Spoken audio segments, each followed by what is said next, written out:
আসসালামু আলাইকুম।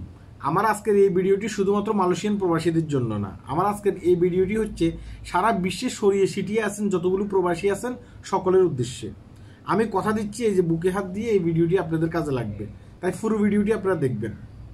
দেখেন, আমরা যারা বিদেশের মাটিতে আছি আমরা অনেক ক্ষেত্রে কি করি, বাংলাদেশে আমার মায়ের সাথে কথা বলি, আমার বোনের সাথে কথা বলি, কখনো কখনো কথা বলতে গিয়ে আমার স্ত্রীর সাথে আমার সাথে ঝগড়া হয়।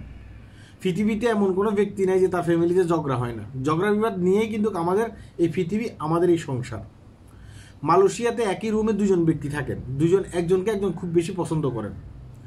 এখন একজন ব্যক্তি মানে রুমে বসে বসে তার স্ত্রীর সাথে কথা বলতেছে।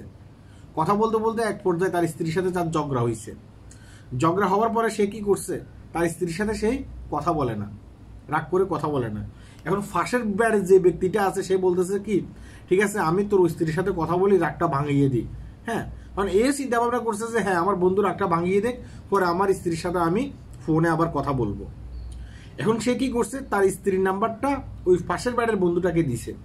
দেওয়ার পরে সে কি করছে, কথা বলে রাগটা ভাঙিয়ে দিছে। এখন তারা দুজনে কিন্তু কথা বলতেছে। মাঝে মধ্যে যার স্ত্রীর সাথে কথা বলতে সে যখন একটু বের হয়ে যেত, হয়তো বা দোকান ফাড়ে যেত বা অন্য কোথাও যেত, ফাঁসের বেড়ে যে লোকটাকে নাম্বার দিছে সেই লোকটা কি করতো, তার স্ত্রীর সাথে মানে কন্টিনিউ তার কথা চালিয়ে যাচ্ছে।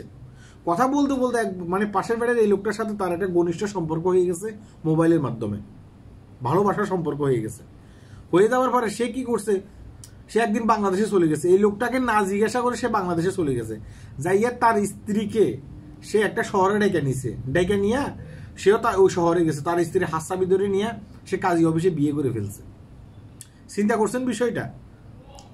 যার কাছে নাম্বারটা দিচ্ছে, হ্যাঁ, ওদের স্বামী স্ত্রীর ভিতরে যে ঝগড়াটা আছে সে ঝগড়া মিটানোর জন্য, সে ঝগড়াটাকে পুরোপুরিভাবে না মিটিয়ে সে কি করছে, ওর স্ত্রীকে নিয়ে বিয়ে করে ফেলছে। আর এই ঘটনাটি শুধুমাত্র মানে আমি যখন এই ঘটনাটা শুনছি, একটা ঘটনা না, এরকম অনেকগুলো ঘটনা আমার সামনে আরো আসছে, আমি শুনছি।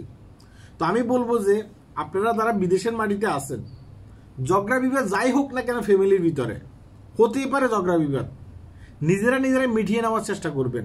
ফাঁসের বাড়ির কোনো একটা বন্ধু, তারকে বলার দরকার নাই আমার ঝগড়াটা মিটিয়ে দেয়, কিংবা অন্য কাউকে বলার দরকার নাই তোর ভাবির সাথে একটু কথা বলে আমার মিলমিশ করে দেয়, এগুলো আপনার বলার দরকার নেই। আপনি যদি নিজে মিলমিশ না করতে পারেন, আপনি নিজের সমস্যাটা নিজেই সমাধান না করতে পারেন, তাহলে আপনি কিসের পুরুষ হয়েছেন? এই ভিডিওটি এই কারণে করতেছি, এটা একটা সতর্কমূলক ভিডিও। আমরা অনেকে কি করি, আমার ফ্যামিলির সাথে কথা বলতেছি, পাশে আমার বন্ধু আছে, বন্ধুকে দি দেখ তোর বাবির সাথে কথা বল। কথা বলতে কোনো সমস্যা নেই, সে বন্ধুটা যদি ভালো হয়ে থাকে আর কি। এখন সে বন্ধুটা ভালো না খারাপ সেটা আপনি কিভাবে বুঝবেন? তাই আমি বলবো যে নিজে যদি নিজের ফ্যামিলির সাথে কথা বলতে চান, নিজের সেফ জায়গায় গিয়ে কথা বলবেন। অন্য কাউকে আপনার নাম্বার দেওয়ার দরকার নেই। হ্যাঁ, কারণ মন হচ্ছে যে অন্যরকম, মন যে কোনো সময় একজনের কাছ থেকে সরে আরেকজনের কাছে চলে যেতেই পারে। বুঝতে পেরেছেন? এই কারণে ভিডিওটি করতেছি। আমি প্রথমে বলছি ভিডিওটি আপনাদের কাজে লাগবে। যদি মনে হয় যে ভিডিওটি শেয়ার করার দরকার, তাহলে শেয়ার করবেন। আল্লাহ হাফেজ।